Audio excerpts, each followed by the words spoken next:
Hello नमस्कार दोस्तों, कैसे हैं आप सब ठीक होंगे। और आप सभी लोगों को आपके अपने ही चैनल लेट्स गोल पर दिल से स्वागत है। तो जैसा कि अभी सीटेट के एग्ज़ाम चल रहे हैं, उसमें बहुत सारे लोग परेशान हैं कि मेरा एग्ज़ाम अच्छा नहीं जा रहा है। बहुत सारा डीप पूछ रहा है, हल्का पूछ रहा है, कुछ समझ में नहीं आ रहा क्या करें। तो कुछ नहीं करना है, बस जो आप पढ़े हैं उसी को रिवीजन करते रहें। और नए लोग बिल्कुल तनाव ना ले, जिनका नेक्स्ट एग्जाम आने वाले हैं, वो जो भी पढ़े हैं अपनी समझ को एकाग्रचित होकर उस समझ का इस्तेमाल करें और सीटेट को पास करने का प्रयास करें। और आप लोग का जो तैयारी है वो कहीं ना कहीं अच्छा ही होगा। तो इसमें आप लोग घबराएं नहीं, बड़ी शिद्दत से, बड़ी धैर्य से आप तैयारी करते रहें। तो एक नए टॉपिक लेकर आया हूं आज इस टॉपिक का नाम है संश्लेषण विधि और विश्लेषण विधि।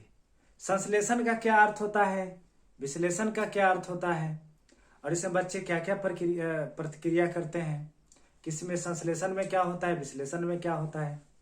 उसके बाद एक लास्ट में बताऊंगा आप लोग को डिस्थीमिया क्या होता है, जो अभी नेक्स्ट एग्जाम आने वाले हैं, उस दृष्टि से काफ़ी महत्वपूर्ण है। यह हमारा वीडियो आपको बहुत सारा स्कोर करने में कहीं ना कहीं हेल्पफुल और सहयोग साबित हो सकता है।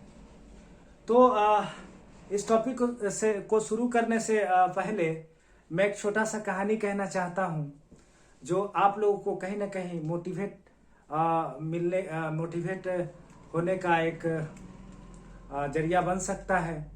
तो जैसा कि एक पक्षी समुद्र के किनारे रो रहा था, इसलिए कि उसका बच्चा जो था वो समुद्र ने डुबोकर मार दिया था। सो इसलिए उसने प्रण किया कि मैं सारे समुद्र के पानी को अपनी चोंच से बाहर फेंक दूंगा और इस समुद्र को सुखा दूंगा। तो इस पर दूसरे पक्षी को इस भावना को देखते उसे हंसी आई कि तुम जरा अपने को देखो, कितना छोटे हो और यह समुद्र कितना बड़ा है, क्या तुम इस समुद्र को सुखा पाओगे। तो उसने सीधा जवाब दिया कि अगर साथ देना चाहते हो तो सलाह नहीं दो, केवल साथ दो, सलाह नहीं दो, केवल साथ दो। तो उसने सोचा कि हाँ, बात तो सही बोल रहा है, सलाह से तो काम चलने का नहीं है, सहयोग देते हैं इसे। इस पर बहुत सारे पक्षियों का जमावड़ा हो गया, जमघट लगा, बहुत सारे पक्षी आ गए और सारे समुद्र को सुखाने का प्रयत्न सभी ने मिलकर किया। सो इस पर पक्षियों का राजा गरुड़ को पता चला, जो भगवान विष्णु के सवारी होता है। भगवान विष्णु उसी पर सवार होके अपना एक जगह से दूसरे जगह आने जाने का काम करते हैं। सो उसने अपने भगवान से कहा कि भगवान, मेरा बहुत सारा साथी है जो समुद्र को सुखा रहा है और मुझे उसको सहयोग देना है, इसलिए उसके बच्चे को समुद्र ने डुबो दिया है। तो भगवान ने कहा कि तुम लोग कितना छोटे हो और इतने बड़े समुद्र को कैसे सुखा पाओगे। तो उसने अपने भगवान से साफ कह दिया कि भगवान, अगर देना ही है तो साथ दीजिए, सलाह नहीं दीजिए। सो वह यह बात कह के और अपने साथी को मदद के लिए पहुंचा। इस पर भगवान विष्णु भी खुद सारे पक्षियों के सहयोग में आ गए। और जब वह आ गए तो समुद्र को डर हो गया कि अरे, खुद भगवान आ गए हैं तो इसे अब बच्चा को वापस करना ही पड़ेगा। सो इस तरह समुद्र ने उसके बच्चे को वापस कर दिया। तो आज लोग अभी जो बुरा वक्त चल रहा है, अच्छे वक्त जो चल नहीं रहे हैं, तो इसमें बहुत सारे लोग केवल फ्री का सलाह और बकवास सलाह दिए चले जाते हैं, ऐसे करो, वैसे करो, ये हो जाएगा, वो हो जाएगा। कुछ नहीं, अपने आप पर भरोसा रखिए और कार्य करना शुरू करिए, तो कहीं ना कहीं आपको सफलता जरूर मिलेगा। तो चलिए साथियों, शुरू करते हैं। एक नया टॉपिक है जो सीटेट के दृष्टि से जो आने वाले एग्जाम है उसके मद्देनजर एक बहुत शानदार टॉपिक है। इससे कहीं ना कहीं सवाल आपको देखने को जरूर मिलेंगे। और अन्य राज्य जो बीएड कर लिए हैं, डीएलएड कर लिए हैं, उनके लिए तो काफ़ी महत्वपूर्ण है, जो सपना देखते हैं कि मैं टीचर बनूं, मैं भी टीचर बन के देश के बच्चों को पढ़ाऊं, समाज के बच्चों को आगे पढ़ाऊं और हम भी कुछ अपना योगदान समाज को आगे बढ़ाने में दूं। तो चलिए एक नया टॉपिक शुरू करते हैं। इस टॉपिक का नाम है, जैसा कि मैंने शुरुआत में ही बोल दिया है, संश्लेषण विधि और विश्लेषण विधि। संश्लेषण विधि और विश्लेषण विधि। तो चलिए शुरू करते हैं। सबसे बड़ी बात है कि संश्लेषण का क्या अर्थ होता है। संश्लेषण का क्या अर्थ होता है? तो संश्लेषण का अर्थ होता है अनेक को एक करना। अनेक को एक करना। संश्लेषण का अर्थ होता है अनेक को एक करना। संश्लेषण का अर्थ अनेक को एक करना, पहली बात। दूसरी बात, विश्लेषण का क्या अर्थ होता है? विश्लेषण का अर्थ होता है एक को अनेक करना, यानी दोनों संश्लेषण विधि और विश्लेषण विधि एक दूसरे के उल्टा है। एक दूसरे के उल्टा है, इसे आप ध्यान रखेंगे। जैसे आपसे पूछे कि संश्लेषण का अर्थ क्या होता है, तो अनेक को एक करना, अनेक को एक करना। और विश्लेषण का क्या अर्थ होता है? तो एक को अनेक करना, एक को अनेक करना। तो यह बात ध्यान रखेंगे, यह सीटेट में कहीं ना कहीं आपको देखने को मिलेंगे। दूसरी बात है कि संश्लेषण विधि के जनक किसे माना जाता है। हो सकता है कहीं नेक्स्ट आने वाले एग्जाम में पूछ ले आपसे, तो इसे आप ध्यान रखेंगे कि संश्लेषण विधि के जनक Henry Edward Armstrong. Henry Edward Armstrong है ना। तो इसे संश्लेषण विधि के जनक हेनरी एडवर्ड आर्मस्ट्रॉन्ग को माना जाता है। तो चलिए सीटेट के एग्जाम में जो पूछेंगे, या तो संश्लेषण विधि किसी शिफ्ट में पूछेगा, तो किसी शिफ्ट में विश्लेषण विधि पूछ सकता है। तो दोनों में डिफरेंट समझते हैं कि क्या क्या होता है, यह आइए देखते हैं। जैसे संश्लेषण विधि में क्या होता है और विश्लेषण विधि में क्या होता है, और मैंने आपको बता ही दिया है कि दोनों एक दूसरे के उल्टा होता है। दोनों एक दूसरे के उल्टा होता है। जैसे संश्लेषण विधि में क्या होता है कि इस विधि में ज्ञात से अज्ञात की ओर जाते हैं। इस विधि में ज्ञात से अज्ञात की ओर जाया जाता है। जैसे सीटेट में आपसे सवाल करेगा कि बच्चा ज्ञात से अज्ञात की ओर जाता है, यह किस विधि में इसका प्रयोग होता है, तो आप इसका जवाब देंगे संश्लेषण विधि। इसका जवाब क्या देंगे? संश्लेषण विधि। संश्लेषण विधि में क्या होता है कि बच्चा ज्ञात से अज्ञात की ओर जाता है, यानी उसको जो ज्ञान होता है उसी के आधार पर वह अज्ञात चीज को जानने का प्रयास करता है या जान पाता है। इस चीज को आप ध्यान रखेंगे। अब विश्लेषण में क्या होता है, इसका ठीक उल्टा होगा। जैसे इस विधि में अज्ञात से ज्ञात की ओर जाया जाता है, अज्ञात से ज्ञात की ओर जाया जाता है। तो इसे याद रखेंगे, ज्ञात से अज्ञात, ज्ञात से अज्ञात तो विश्लेषण, अज्ञात से ज्ञात, अज्ञात से ज्ञात विश्लेषण विधि, और याद रखेंगे ज्ञात से अज्ञात संश्लेषण विधि। तो इसे आप याद रखेंगे। अभी तो लगेगा कि यार याद हो गया, लेकिन नहीं, कंफ्यूजन वाला यह है, इसमें कंफ्यूजन हो जाता है। तो कंफ्यूजन ना हो इसके लिए क्या करना है? इसके लिए इस वीडियो को बार बार रिपीट करके 2-4 बार अगर देख लेंगे तो सीधे सीधे आपके दिमाग में छप जाएंगे। तो संश्लेषण में ज्ञात से अज्ञात और विश्लेषण में अज्ञात से ज्ञात, अज्ञात से ज्ञात। चलिए दूसरा पॉइंट देखते हैं। इस विधि द्वारा समस्या से निष्कर्ष तक पहुंचने में बहुत कम समय लगता है। इस विधि द्वारा समस्या से निष्कर्ष तक पहुंचने में बहुत कम समय लगता है। यानी संश्लेषण में समस्या तक पहुंचने में कम समय लगता है, संश्लेषण में समय कम लगेगा। तो स्वाभाविक है, जब संश्लेषण में समय कम लगेगा तो विश्लेषण में समय ज्यादा लगेगा। इसे याद रखेंगे। इस विधि द्वारा समस्या को आप देखेंगे विश्लेषण विधि में, इस विधि द्वारा समस्या से निष्कर्ष तक पहुंचने में अधिक समय लगता है। जैसा कि मैंने पहले ही बोला कि बच्चा को कम समय में सीख जाता है। किस विधि में? तो कम समय लगेगा संश्लेषण विधि में। बच्चा संश्लेषण विधि में जल्दी सीखता है और विश्लेषण विधि में उसे समय अधिक लगता है। तो इसे याद रखेंगे, संश्लेषण विधि में बच्चा को सीखने में कम समय लगता है, जबकि विश्लेषण विधि में बच्चे को सीखने में अधिक समय लगता है। तो इसे आप याद रखेंगे। तीसरा पॉइंट है इस विधि का उपयोग प्राथमिक स्तर के कक्षा के लिए उपयोगी है। यानी प्राथमिक कक्षा में पढ़ाने में जो प्रयोग होता है, सिखाने में जो प्रयोग होता है, वह संश्लेषण विधि का प्रयोग ज्यादा होता है। जैसे कि यहां देखेंगे आप, इस विधि का उपयोग प्राथमिक स्तर के लिए उपयोगी होता है।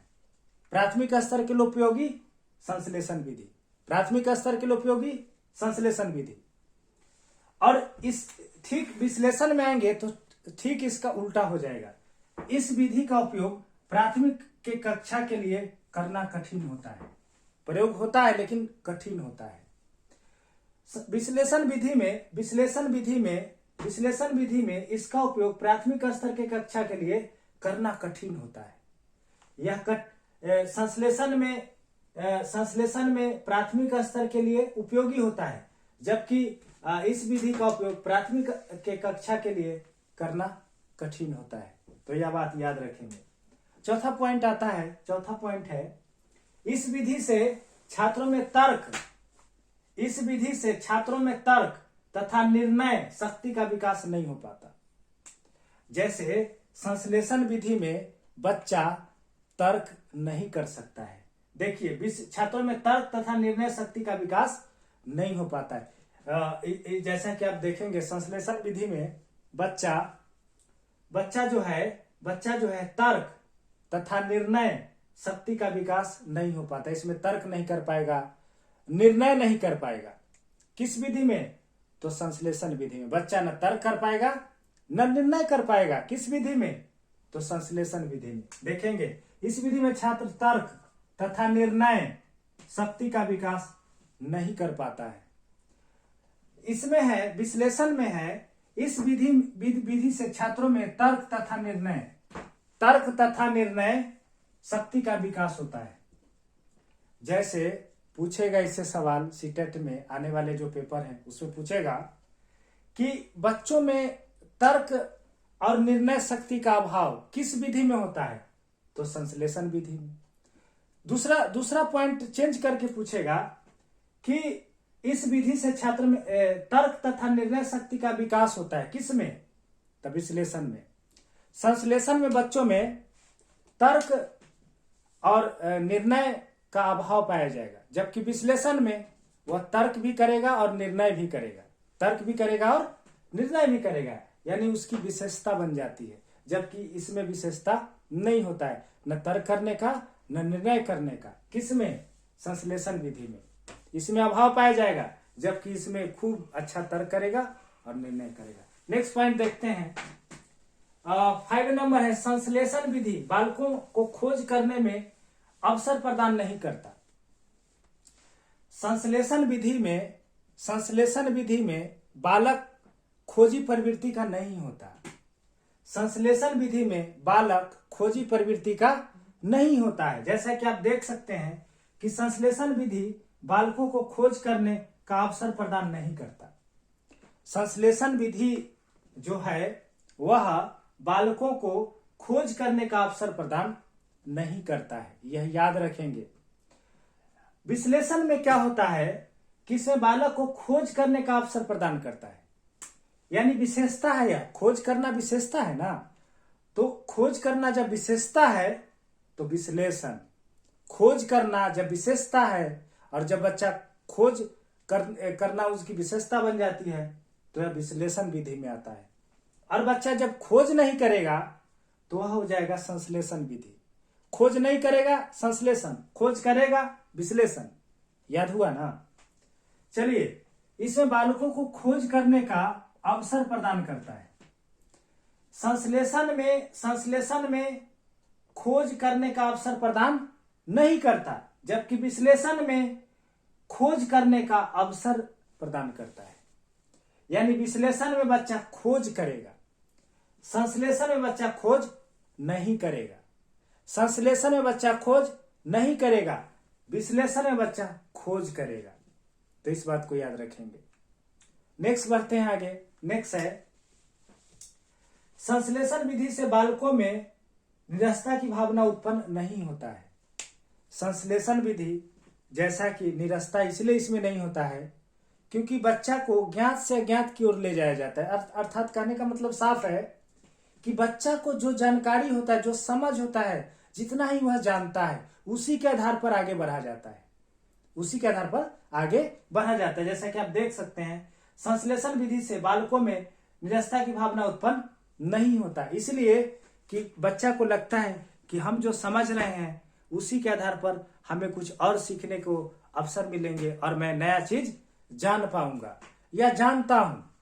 तो संश्लेषण विधि से बालकों में निरस्ता की भावना उत्पन्न नहीं होती, जबकि विश्लेषण में आप देखेंगे कि यह कठिन विधि है, यानी विश्लेषण विधि को कठिन विधि के रूप में भी जाना जाता है। इसे आप याद रखेंगे। जैसे आप देखेंगे विश्लेषण विधि एक कठिन विधि होने के कारण इसमें बालक में निरस्ता की भावना उत्पन्न होता है।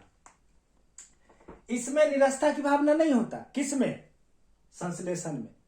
संश्लेषण में निरस्ता नहीं होता, जबकि विश्लेषण में निरस्ता होता है। विश्लेषण में निरस्ता होता है। तो इसे आप याद रखेंगे। एक बार और रिकॉल कर लेते हैं फिर से कि संश्लेषण विधि में क्या होता है और विश्लेषण विधि में क्या होता है।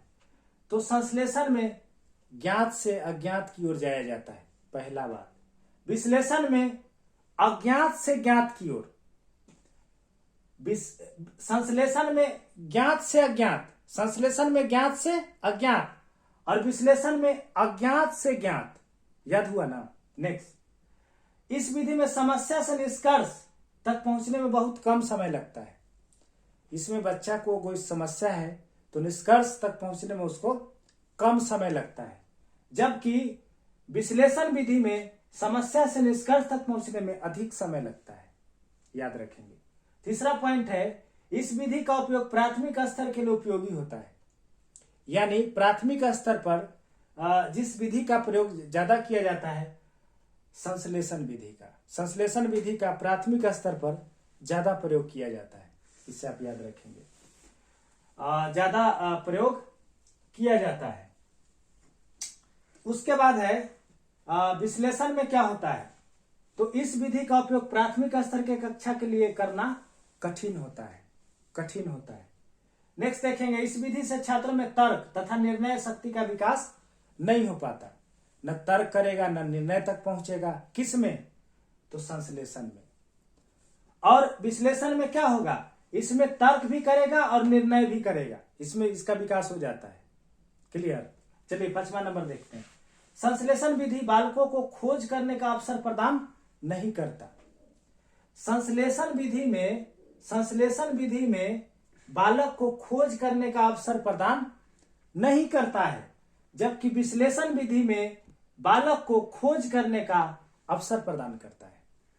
याद रखेंगे। नेक्स्ट है 6ठा नंबर है, संश्लेषण विधि से बालकों में निरस्ता की भावना उत्पन्न नहीं होता। संश्लेषण विधि